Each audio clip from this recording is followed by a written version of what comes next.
अपने रिश्तों की कमी और अपनों के प्यार की कमी लगभग हर घर में है। किसी को अकेलापन अच्छा लगता है तो किसी को ये काटने दौड़ता है। देखो राधा, तुम भले ही गांव की हो, लेकिन यहाँ शहर में सभी को साथ लाकर रखना पॉसिबल नहीं है। हाँ, लेकिन प्लीज किसी को तो बोलो हम लोगों के साथ रहें। तुम सारा दिन ऑफिस और मैं घर पर पकती रहती हूँ। अरे तो किसी सहेली को बुला लिया करो, बातें कर लिया करो। किसको बुलाऊं? कब तक बुलाऊं? तुम सासू माँ को बोलो ना आकर यहाँ रहे। ठीक है, बात करता हूँ मैं उससे। रवि ऑफिस चला जाता है और अपने दोस्त से कहता है, यार बीवी ने माँ को शहर बुलाने की जिद कर रखी है। अब सोच रहा हूँ कि ऑफिस से दूर जाकर कहीं कोई घर ले लो किराए में। अब 2 कमरे का मकान तो पास में महंगा ही पड़ेगा ना।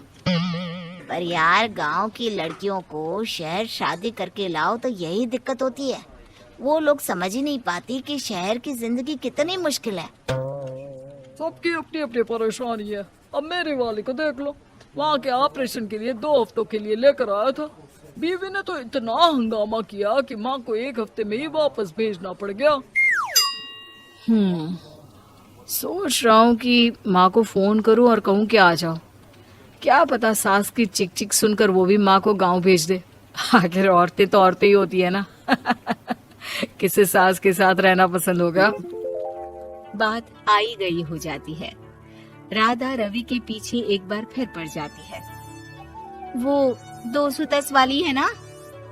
हाँ, क्यों, क्या हो गया उसे? उसकी सास कलाने वाली है। बड़ी खुश थी कि वो अब दिन भर बच्चे को सास के पास रखकर घुमा फिरा करेगी। लेकिन हमारी तो किस्मत ही फूटी है। हमारी सास कब आएगी कि ये सुख हम भी ले सके?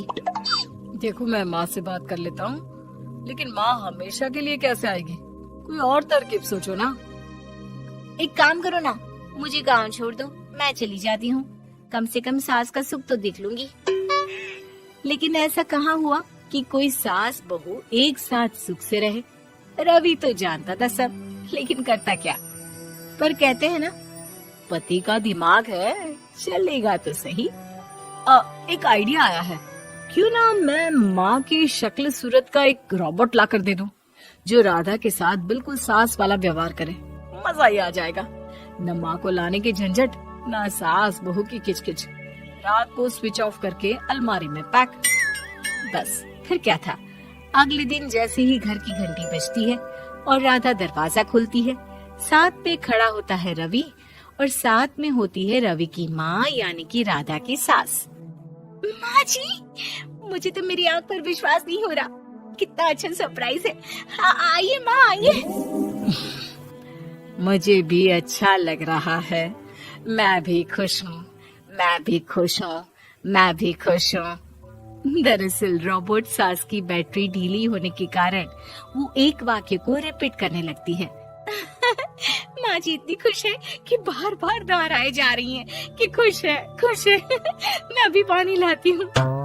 राधा पानी लाने जाती है कि पीछे से रवि सास की बैटरी टाइट कर देता है और ऑर्डर का प्रोग्रामिंग ऑन कर देता है। पानी लाओ, चाय लाओ, खाना लाओ, मेरे बाल झाड़ो, मेरे कपड़े धो, मेरी चप्पल कहाँ है, लेकर आओ। अरे ठीक है माँ जी, सब ला रही हूँ। मैं जानती हूँ रवि आपको प्रोग्रामिंग करके लाया ना कि आप मुझे तंग कर दे और मैं आपको जाने को बोल दूँ। नहीं माँ जी, इस बार मैंने भी कमर कस रखी है। अरे प्रोग्रामिंग कैसी लैंग्वेज यूज कर रही हो? माँ का रोबोट थोड़ी ना है जो मैं प्रोग्रामिंग करूँगा। अरे मजाक कर रही हूँ। माँ तो माँ होती है, मैं जानती हूँ। राधा सास के साथ खुश रहती है। वो उनके साथ बातें करती, घूमने जाती और आसपास के लोगों से मिलवाती। लेकिन एक दिन, अरे कभी तुम लोगों को लड़के नहीं देखा। इतनी तो तू मैं माँ बेटी में भी हो जाती है, लेकिन तेरी सास तो बिल्कुल ताना नहीं देती। हाँ ये तो है, ताना तो नहीं देती लेकिन ऑर्डर बड़े बड़े देती हैं।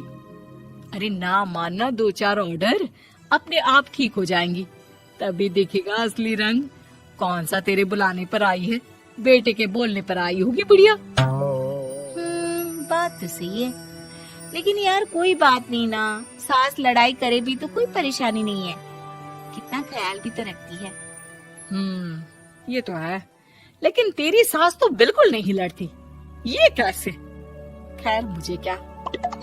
पड़ोसन तो चली जाती है, लेकिन राधा के मन में सवाल छोड़ जाती है कि ये सास सास है भी कि नहीं। रात में राधा रवि से कहती है, मैं ना माँ जी के पैर दबा कर आती हूँ। अरे लेकिन वो तो मैंने अलग कर दिया है। क्या क्या कैसे कहा? नहीं नहीं, मेरा मतलब कहा कभी माँ का पैर गांव में रहा करता था, तो मैंने काट कर मतलब माँ को शहर ले आया ना। ओ ओके ओके। रवि चैन की सांस लेता है कि चलो कुछ तो बहाना मिला, लेकिन कब तक। रवि रोज माँ के पैर दबाने के बहाने रॉबर्ट को कमरे में ले आता और डिसमेंटल करके रख देता। एक रोज, मैं आज माँ जी की कोई बात नहीं मानूंगी, देखती हूँ कैसे नहीं लड़ती।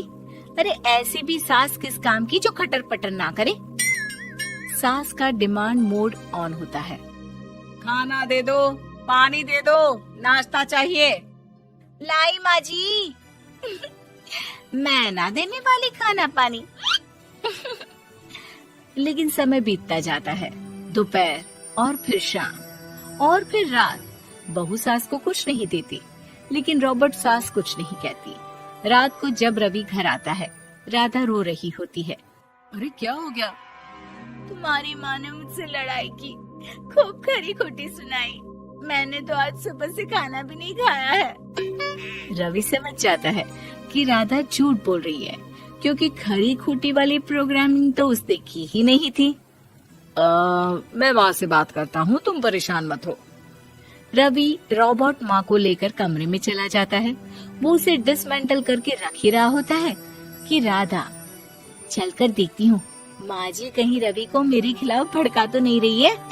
वो जैसे ही कमरे के अंदर जाती है, डर जाती है। सास के पुर्जे पुर्जे अलग थे। रवि, ये क्या है?